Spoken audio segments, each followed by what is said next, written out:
good. Well, I think we're live. I think we're very live. I think we're incredibly live. Good. Hello. How are you? Have you been having a good bar show? Oh, good. Good. So long as I know that you're sampling things and being very serious, I'm always happy. Hi. We're going to have a very simple conversation about something very not so simple. The art of simplicity. At this point in bartending, you have endless options of ingredients to work with. And that's really the start of a problem that's happening, where I go into a bar and the bartender insists that my Manhattan needs 4 different kinds of bitters in it. Why? Because he has 40 kinds. Oh. Okay.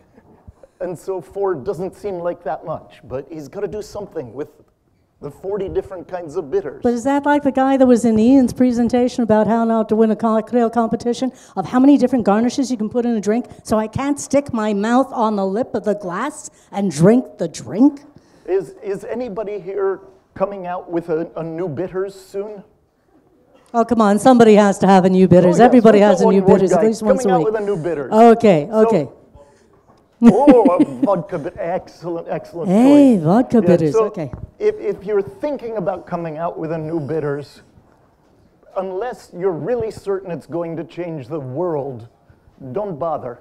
Because there's already the Angostura and there's the orange bitters, and that's really about all you need behind the bar. So let's talk about why we're talking about this, because it may sound like it's a really boring subject, except we started in 1995-96 with something that people thought, well, that's the dumbest thing to write about and start litanizing about, is this thing called a martini. And the reason we started litanizing about it and talking about it was because it is probably one of the most beautiful drinks on the planet. It only has a couple of ingredients. Well, back in the old days, it had 4. But in truth, it only has 3 these days. But it was the simplicity of it that irked people so much when they made it. They couldn't figure out how to make it right. How do you stir it? How long do you stir it for? What kind of ice do you use? What proportions do you use? I mean, you can have an argument about something as simple as a 3-ingredient drink.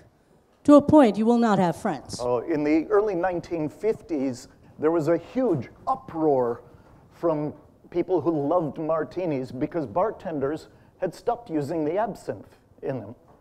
Damn them.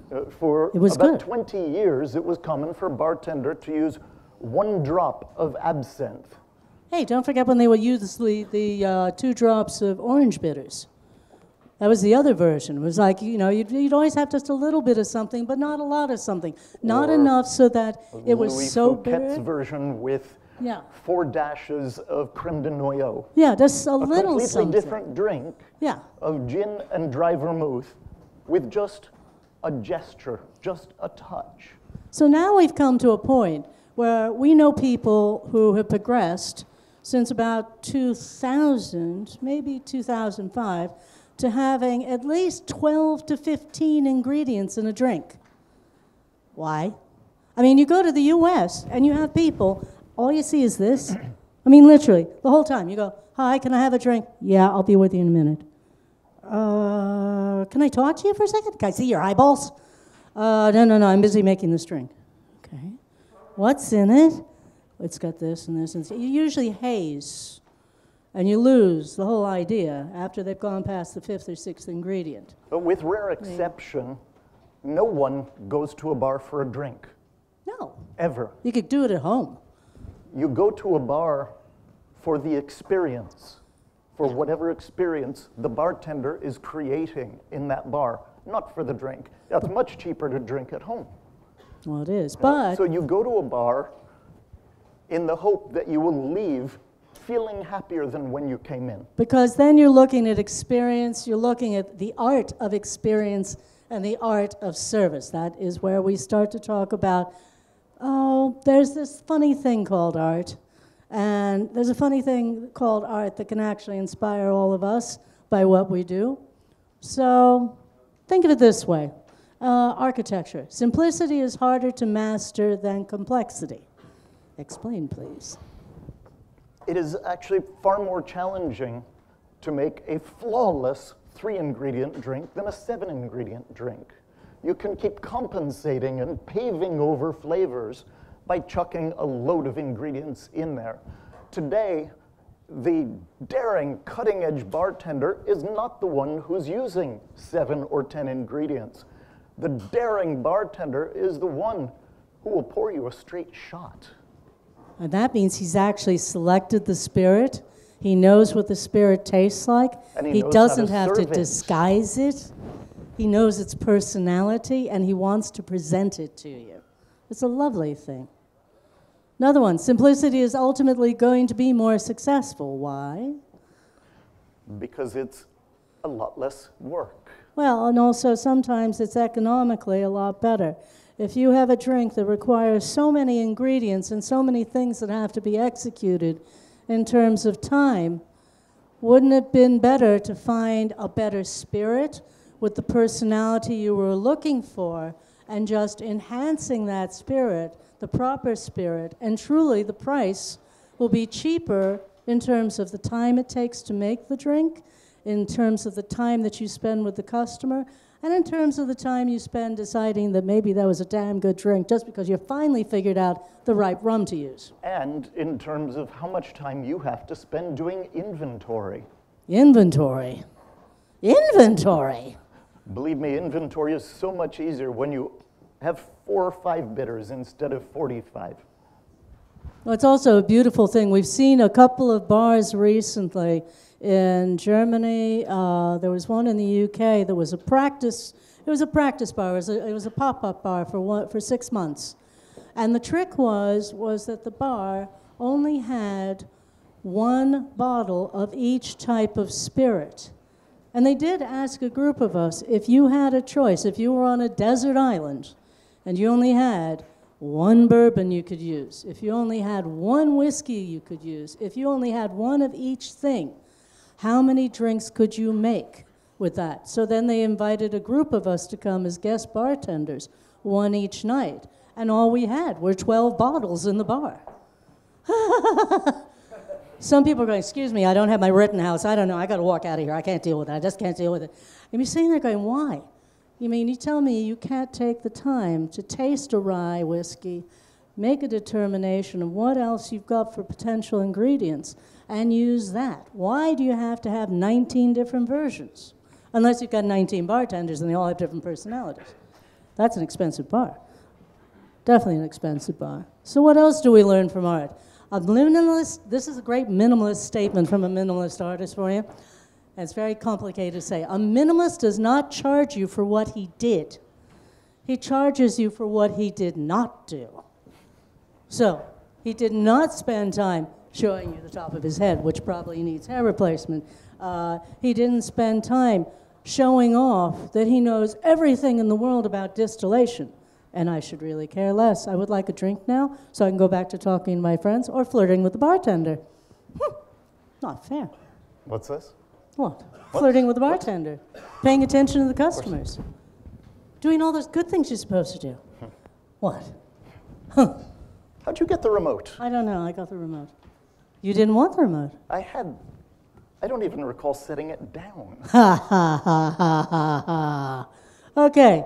So let's talk about cocktails. How do you create cocktails within the realm of this new simplicity revolution? Audrey Saunders, who created Pegu Club in New York, considered amongst the world's best bars, and Audrey is amongst the world's best bartenders.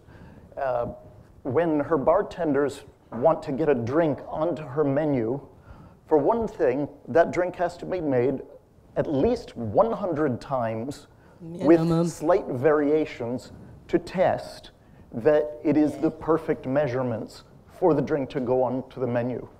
Before it gets to that point, Audrey will invariably say to the bartender, that's a great drink, which 2 ingredients can you get rid of?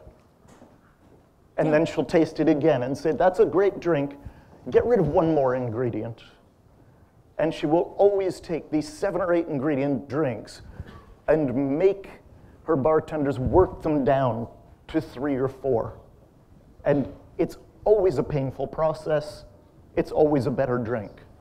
But it's also the idea of that one time. You can tell them the story about the one time we went in with 1 bottle. Oh. And she made the same drink 39 times. 32 times. 32 times, yeah, just to perfect the concept before she even got to making the final drink. I was creating the drinks for the Tanqueray Rangpur launch for the photo shoot, all the cocktail photos that they were using to promote Tanqueray Rangpur in the States. At the end of the shoot, I said to their marketing person, hey, those 2 bottles, I got a friend who likes gin. Can I take those over to her? And he said, oh yeah, just don't show it around the industry at all, because we're keeping this quiet. Oh, no, real no, quiet. Just a friend. So I walk into Pegu Club, I hand her the bottles. I've brought 5 Japanese photographers who have never been out to a New York bar before. He's not a very secret person, is he? So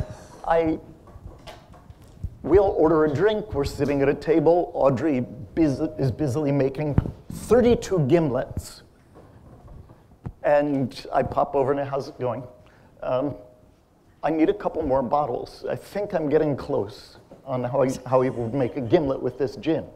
But I give up. So I sit back down, and she brings the tray of 32 gimlets over and puts it down on the table amongst these poor Japanese photographers who each already have a drink. And they say, is this how it is in New York bars? Oh yeah, always. Yeah, no problem. And you have to drink all of them. But it's the effortlessness, is that a word? It is. The lack of effort that shows up once that drink finally made it onto the menu, that it looks as if all that the bartenders are doing is going, okay, here's some gin. Here's this bottle, unlabeled, that has the secrets of all of the little bits and pieces of taking the fresh lime juice and mixing it with 2 types of lime, not just Persian, but key lime and Persian lime, adding a touch of sweetening to it. But the poor person sitting in front of her doesn't need to know this. Hey. What? You know which drink that is? Do you recognize this drink, possibly? It's the Irish. Oh, it is. That's one of my favorite simple wonderful ones. little club in Dublin.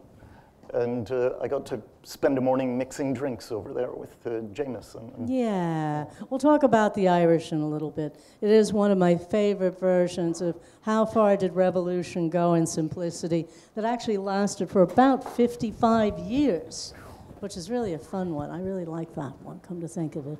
Quality. Quality. Great ingredients get lost in a cast of thousands. If you're using a phenomenal rum, as you should, or whiskey, or gin, or what was that V1 vodka? That was it. What is the point of masking the flavor of that with a load of other ingredients? Let that spirit shine.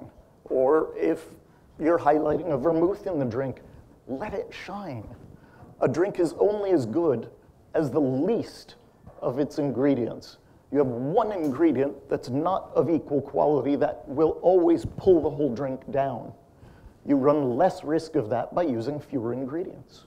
Although I did find something fascinating, and it still follows suit with the idea of simplicity, is I've noticed that people have discovered if they don't find a spirit that suits what they want, you can take 2 spirits to create your wishful thinking.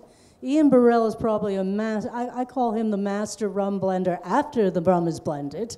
I've seen him take 2, 3 different styles of rum, mix them proportionately to replicate what would have been an old rum that is no longer made. Specifically, he did this to me on Medford rum. And it was one that was very popular with a lot of classic drinks. You will never have it again, but you gotta rifle the secret out of him, because he knows how to make Medford rum out of 3 separate styles of rum, different proportions. But again, it's one of those secrets of simplicity, is finding that. I just had a lovely drink the other night when we arrived that he had used 2 different styles of rum in the same glass. In Germany, I've had it way too many times now. I'm beginning to think that's all they do, is hire people because they know how to layer different styles of gins together, layer different styles of whiskey together to achieve what they hope to find. Speaking of Germany, a bar recently opened in Germany that no one could believe this was going to be a success. Oh. You go to the next slide. Oh, dear. This one. Oh, this one. Yes. This is totally mental. Boilerman. Yeah. The whole menu is simply highballs. Just highballs. They should have named it just highballs. Soda or ginger ale. Yeah. 2 ice spheres. That's it. Yeah. That's the whole plan. And this bar is packed every night. And this bar is owned by the man who created a very award-winning bar called Le Lion.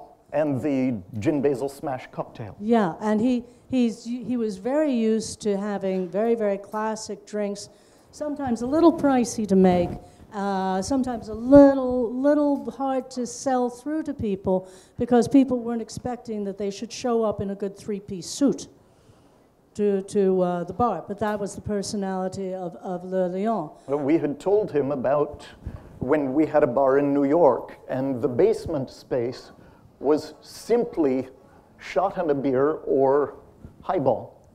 Which actually had a lot more customers than the upstairs classic bar that had guest bartenders from around the city of New York once a week. And that was not as important to people as being able to casually go downstairs and go, can I have a nice highball? Yeah, it's like, and you know what's really fun about serving these?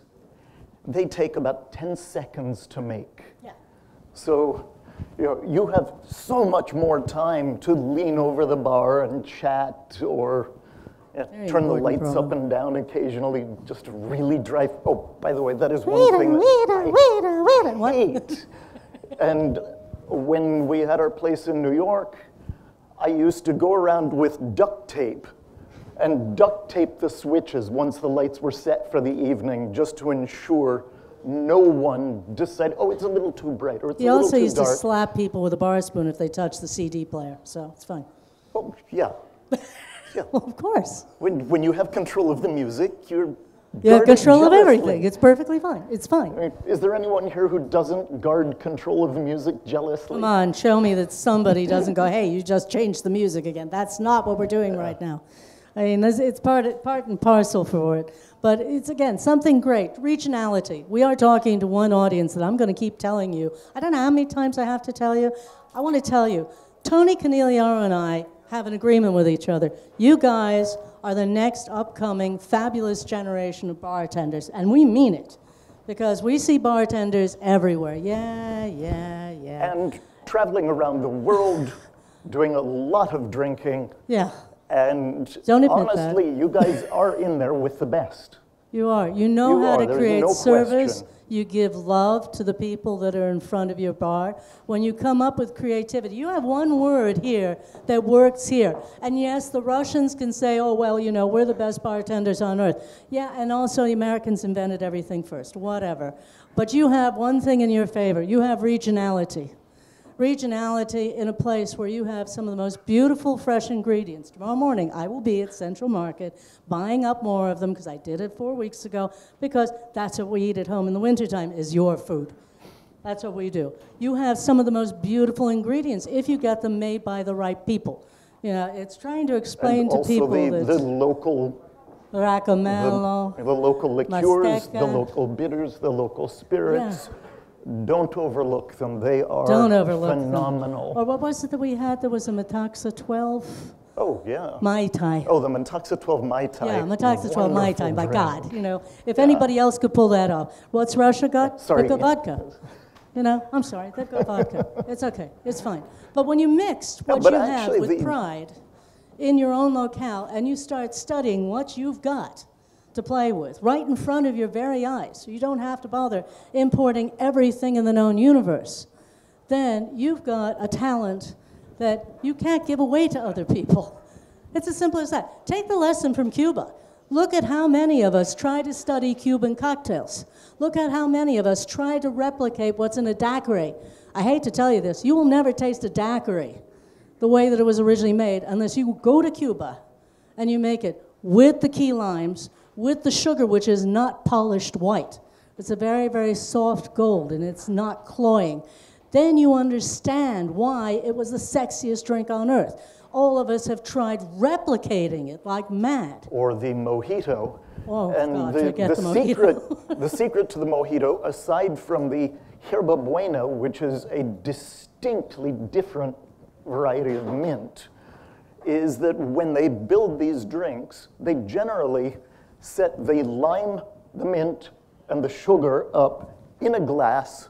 They line those up on the bar, not because they're expecting a bus tour to pull up, but because they want those to sit for about 15 minutes and to dissolve the sugar and to let the mint get pulled out into the lime. Well, you want the oils of the mint to pull out. Completely, as compared to just putting the ingredients together and serving it. Or worse, when you find that there's some countries I will not name. Oh, wait, they also put Angostura bitters on the top of the mojitos. There's one sin to me ever since the first time I ever had a mojito in Havana, which was way too many years ago to explain. But it was that every single time I went someplace else and they'd say, "Oh, do you want a mojito?" This guy would take out this muddler that looked very obscene and go, "Bam, bam." And I'm like, "Will you stop it?" All you needed to do was tip the base end of the bar spoon a little bit just to get this thing started and then let it rest. And then it'll bring all the mint, and it won't bring the mud and the sludge from the inside of the plant along with it into the drink. It's crazy. I'll bet you didn't know she used to work as a shell diver. I did, actually. I did. In 1969, it was the first time I went to Cuba, I was a shell diver on a boat with 12 other people. And when you're wandering around the Gulf and you're going to Cozumel and Cancun, occasionally you got to go a little closer to this funny place called Cuba. And one day we'd all just sort of went, you know what are they going to do to us? We've got a bunch of French and British passports and a couple of Spanish passports. Let's just go in there and see what happens. They're on their third drink, and we haven't talked about anything about what they're drinking. Well, we will in a bit. Okay. Trust me. Promise? Yes. Okay. I promise. Okay. They're I always like to introduce a drink to people, but... They're always good. But it was the point of finding that simplicity there actually made the most sense, and that I'd never had those drinks replicated. The only thing anybody can do if you try to make this drink is make it so it works within your region, within your audience, but don't try to replicate it because you can't do it. And nobody can do what they see of you because they'll never have your fruits and vegetables. Speed. Oh, we do have to talk about speed, don't we? Speed. Yeah. Speed. Speed in drinks. Show your ability to talk, show your ability to shake all at the same time. Two great examples. Carajillo. It's a Spanish drink. Actually, it's something that could be adapted here very easily. If you have an espresso machine, what you do is you take a shot of rum or a shot of brandy with a spoonful of sugar. Whiskey's good in this, too. Whiskey's also very good in this. You take the steamer stem of the espresso machine, put it on very gentle, but just enough to heat the liquid, okay? Melt the sugar, heat the liquid. Make yourself an espresso shot. Don't worry that you're burning off alcohol when you do this. It takes a lot longer than you would think to remove alcohol. Yeah, I saw you're not cooking anything. A recipe for cooking prawns, and it said you add the vodka and then just cook until all of the vodka is removed. That's actually 3.5 hours. Or more. But the idea is this drink is a classic in its own time in certain sections of Spain. And it's one of those ones I hope that people start to look at again. An even simpler version of it is the mazagran, which is another Spanish drink that made its way to Cuba, and it got changed in Cuba to a combination of espresso, rum, lime juice, sugar, instead of trying to do it with Spanish brandy, which was actually the only difference between the two. But mazagran is another one of those ones. If you want something simple, it's summertime, you have an audience that loves drinking coffee, why not have a coffee drink on there that they might actually want to have instead of going next door to the coffee shop? But this is also a great drink for building ahead of time. You can actually combine the espresso, the spirit, and the sugar, and it will keep for a year. In the refrigerator, so yeah. Instead of having to put those ingredients together in front of the customer, you can, no, we made our Irish ristrettos, and they lasted for he's right. We do make 3 years in flasks. If it ever lasts that long, before we drink it all up. We made a lot of it. Yeah, we do make a lot of it, and it's still not enough. Any chance you get to combine some of the ingredients of your drinks before service, you're going to give faster service. And believe me, there's never been a customer who has said to a bartender, you know, I wanted to wait longer for my drink. Couldn't you make me wait 20 minutes with nothing in front of me? Come on, I dare you. You know, no way, no way. Consistency is another one of those things, because especially if you're running a bar team, and not everybody measures by eye the same way as somebody else. Not everyone likes to sit there, obsessively sit there with their measure, you know, trying to make everything precise. And what if, and this is always the big what if you get this beautiful case of lemons that just came in, and they're not as good as the beautiful case of lemons you had the day before? You know, you have to know what's going to happen, what's potentially going to fail at the beginning of your day. And it can fail. If you have too many ingredients, then you've got too much to worry about, and then you're really in a mess. Truly in a mess. Irish cocktail. What is it we love about the Irish cocktail? It was first introduced in Harry Johnson's book in the 1880s. Look at this. This is absolutely mental. I love this drink. We did this drink, actually, if you go onto YouTube and you go to Film Noir Jameson, you'll see us make the drink. You see this? There's a shot of something, right? Though I look more like a rabbi than a detective in it. Okay, so you're Rabbi Brown all of a sudden. But then the rest of it is simply, if you've got dasher bottles, which I know all of you do, and you've got a dasher bottle in one hand that's got absinthe in it, you've got a dasher bottle Curacao in the other. Ready? Boom, boom, boom. Or if you've got one dasher bottle, you can do what I've done for party service of this drink, which is all the dashes I combine all those dashes together. And then I simply pour the whiskey, and I dash from one dasher bottle, and it's done. But again, point of simplicity. All that drink is doing is enhancing what already exists in a good Irish whiskey. It has the spice. It has that low level of citrus that's just in the back end.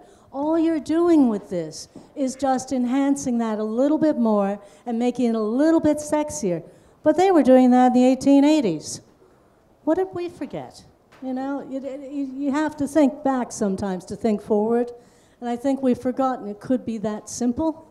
And it's also what we call the French style. Louis Fouquet, you talk about Louis. Good old Louis. What I've been talking about of combining things ahead of time is classic French service. French bartenders would spend a week working their butt off so that on the night they were serving, it all looked very effortless. And it was just a matter of pouring from one bottle or from two bottles. There's a rule in classic French service, never let them see you sweat. Well, that means spraying yourself down. Never mind. You have to look very fresh all the time. Very cool, very fresh. It always works. Seasonality. This is another one of our favorite drinks, actually, is it's this time of year that we can get the lemons to do this. If you're not familiar with it, this is gin twist. This was the most popular drink in London, 1823. It was so popular, one man wrote a 149-line poem extolling the virtues of this drink that appeared in the newspapers. Another man did a shorter poem showing love both for the drink and for the previous poem. Getting carried away. Yeah, such a simple drink. Yeah, but again, because the lemons were available at the time. Well, and the reason for garnishing this with a twist was to show that it was a luxurious drink, that it was not made from barreled lemon juice, which was really inferior stuff. So the twist was a bit of flash on the drink. Incidentally, about twists, I've been really happy not to see bartenders here running the twist around the rim. You do that serving espresso. Historically, that was because in Rome, the espresso carts didn't carry enough water to wash the cups. So they cleaned the rim with a twist. Not a good flavor, but antiseptic. But the twist is not a good taste. If you take a twist and you chew on it, it's not very nice. But that's what you're doing to the guest when you run it around the rim.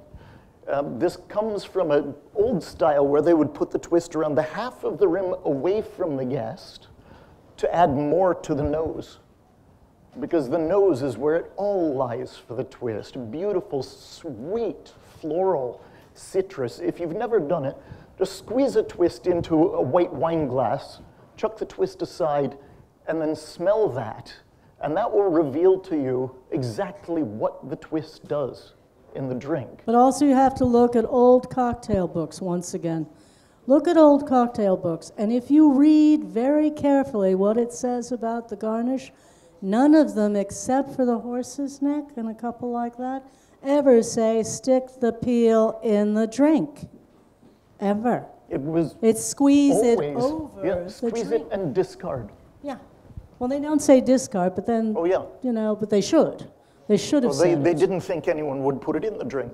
Well, you know, some of us who does And plain it's a beautiful silly, decoration in the drink. Yeah. Nothing wrong with that. Nothing wrong with it, but we do it, you know, what can you say?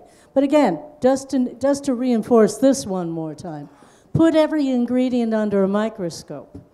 I mean, literally, not just the ingredients, but look at the glass.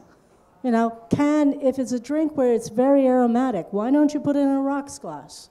Why don't you give it some depth? Why not think about using a wine goblet sometimes? There's been a couple of drinks we've done where we insist on putting it in a deep wine goblet just so you can put your nose right into it, not to stick a bush of mint in it. So even though the drink is on the rocks, sitting in a wine goblet, it encapsulates the nose, it lifts it up. Yeah, or playing with ice, which is always the one that all of us obsess on. I was just reading this newspaper article about a bar in Chicago doing perfectly measured 2-inch cubes so they could control the dilution in the drink. Also, this bar was doing these ice spheres. I know, it doesn't sound particularly amazing, except that newspaper was from 1889. That's what I like about him. I wake up in the morning, and usually he wakes me up at 3:30 in the morning and goes, hey, let me read you this one. What? No, the part that's going to be fun? 1892. Can I go to sleep again? Thank you. Okay. Or can you just make me a cup of coffee and I'll join you? It's fine. We just have to have something right there. Perfection is achieved when there's nothing. I hate these double negatives. Perfection is achieved not when there is nothing more to add, but when there is nothing left to take away. Those are the words of a very, very famous man. You may have heard of a book called The Little Prince. And surprisingly, he was also a very good airline pilot. But if you take one thing away from the presentation today, it should be these words.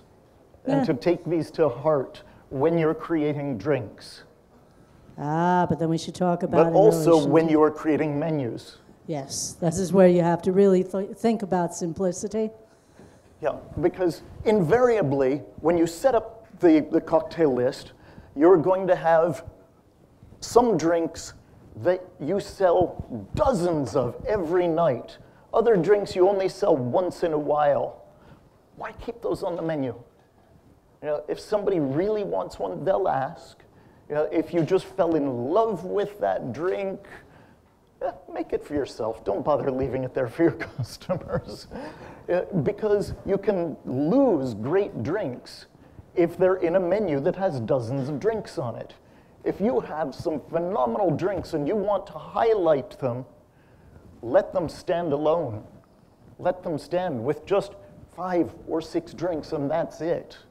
And then you know your customers will order the drinks that you feel are your best. Back when we opened the Double 7 in New York in 2005 with Sasha Petrosky from Milk and Honey, it was hilarious because we spent 7 non-stop, irritating, fattening months trying every single drink till we had an idea from spring to summer to autumn to winter of what we could possibly find in the markets for fresh stuff, what we thought was really a good set of brands that we could work with without overpacking the back bar. But also what would pair with the drinks, because all of the drinks that we served there were served with a little amuse, a little chocolate or a little cheese or apple. We got obsessed when we went to Paris to find de Veuve and Gallet chocolates, I have to admit. I was heartbroken when the place actually opened and we were finished with that, because I was getting really accustomed to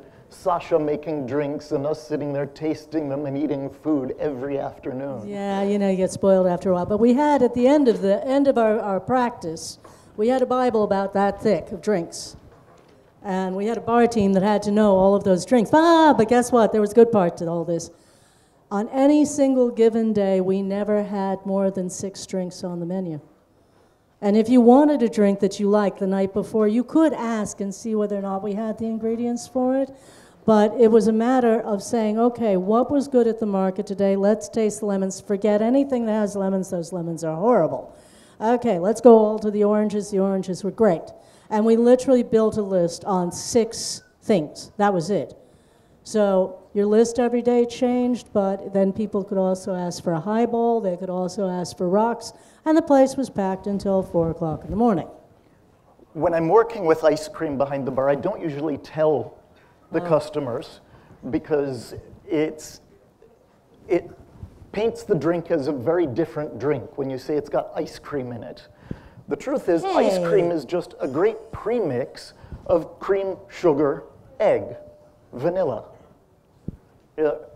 So nothing wrong with putting those together.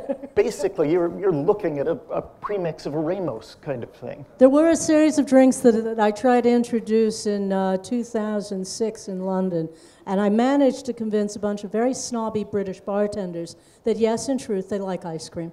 The White Cargo is a phenomenal drink. It's gin, simply ice cream, and a touch of nutmeg. Sounds disgusting until you have it and you want another one. But no ice in the shaker. Nope.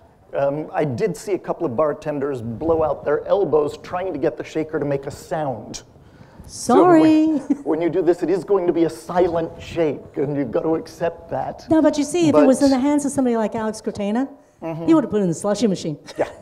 It would have been fine to stick with the slushy It's not a sweet drink, because the gin sucks all of the sugar out of the ice cream, and it balances, and it's simply a creamy gin drink. And this is actually an enhancement that I discovered while we were working on a group of blended whiskey drinks. This is a homework exercise. Try all of the blended whiskeys that you have sitting in your bar, and put a little dash of creme de cacao with it. It's going to change your mind. It's amazing. All of a sudden, blended whiskey has the same personality as a good aged rum. It becomes a nice foil of playing. Okay, which way can I play with this and make the drink happen that way? Oh, venues. Lecture on venues, please. He's smiling. Some of the most successful bars that we've seen in recent years have actually been some of the least expensive interior buildings. Are you thinking of a certain one that just opened in Edinburgh recently? Oh, yeah. Okay. Devil's Advocate in Edinburgh just opened up. His total build-out cost was $25,000. Yeah. And it'll cost him another $500 for he and I to put the kitchen garden in next door. Yeah. And that'll be it. It's done, and it's magnificent. And it is remarkable how much more you can do with a few spotlights than with great expensive art and fixtures and build-ins. Or look at Bar Lecoq in Paris. You have another case where somebody found some beautiful old 1960s shots of the former Yeye girls, the French pop singers from the 60s, and just 4 very large panels of art, some beautiful banquettes to hide out on in corners, all black paint. That way you don't see anything gets mussed and scuffed. Beautiful lights, pinpointing the bouquets, that's it. Done. And that one was done for under $15,000. And the Have to think about less that you use for your interior decor, more each thing stands out. So honestly, if you've got beautiful shakers, they can be lost if they're in a clutter of tons of other things. Yeah, pick your best 5, put a spotlight on them, and suddenly they become art. They become priceless. Yes, but there's another point, too, in a discussion of venues. If you're opening a venue, or even if you're trying to redefine what you're doing with a venue, because some of us like to change the personality of our bar every once in a while, can you describe yourself in less than 900 words? Can you say in one sentence what kind of bar you are? Are you the kind of bar you go to because they make great highballs? Or you should go over this place, they make the great tiki drinks. Or these guys know all about whiskey. Or these guys know all about playing with gin. Or are you the bar for watching football? Yeah. Or are you the guy bar that has the great beer selection? Yeah. I mean, it's like literally if you can get your personality to something where those of us who are not in the business can say, I love going to that place that does ... And if you can't do that, work on it until you can. It's very important that you can do this because you need to be able to explain your bar in one sentence to customers, to potential customers. When newspapers or magazines write about you, that will become the first thing they say, is that line that you've come up with if it is a strong and accurate one-sentence description of your place. So, honey. And this can also apply to your new drink, to your new menu, anywhere. You've got to be able to give the one-sentence summation. Can I have the venue? We don't have time for this We today. don't have. No, I'm sorry. Really? Yeah. Really? No, we don't. Come on. No. Come on. No. The place that does the great garnish? We're going to have to hold off. We got to sum this up in 2 words. Oh. Good night, Gracie. Thank you. Thank you. We love you guys. It's great to be here.